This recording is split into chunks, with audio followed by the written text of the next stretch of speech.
ভারতের প্রধান বিচারপতি বি.আর. গাভাই সোমবার বলেছেন যে বিচারিক সক্রিয়তা বিচারিক অভিযান বা বিচারিক সন্ত্রাসবাদে পরিণত হওয়া উচিত নয়। সিজেআই বলেছেন যে দেশে বিচারিক সক্রিয়তা থাকতে বাধ্য এবং যেখানেই আইনসভা বা নির্বাহী বিভাগ নাগরিকদের অধিকার রক্ষা করতে ব্যর্থ হয় সেখানেই দেশের সাংবিধানিক আদালত হাইকোর্ট হোক বা সুপ্রিম কোর্ট হস্তক্ষেপ করতে বাধ্য।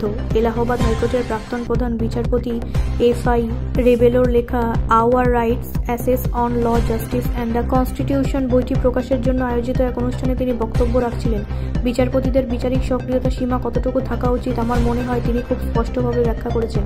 প্রধান বিচারপতি বলেন, বিচারপতি রেবেলো বিভিন্ন বিষয় লিখেছেন। তিনি বলেন, বিচারপতি রেবেলো কিভাবে ভারতের মতো বৈচিত্র্যপূর্ণ দেশকে ঐক্যবদ্ধ হওয়ার পথ প্রশস্ত করেছেন তা তুলে ধরেছেন।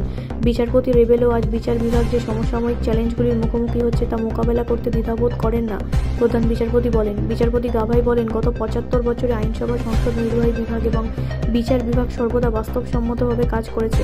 আমি নিশ্চিত যে এই বইটি যা বিচারক, আইনজীবী এবং আমার মতো আইনের ছাত্রদের জন্য একটি সম্পদ হবে।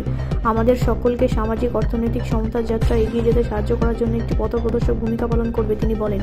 সুপ্রিম কোর্টের বিচারপতি বিক্রম নাথও অনুষ্ঠানে বক্তব্য রাখেন। সেখানে সিনিয়র আইনজীবী সহ আরও বেশ কয়েকজন বিচারপতি এবং আইনজীবী উপস্থিত ছিলেন।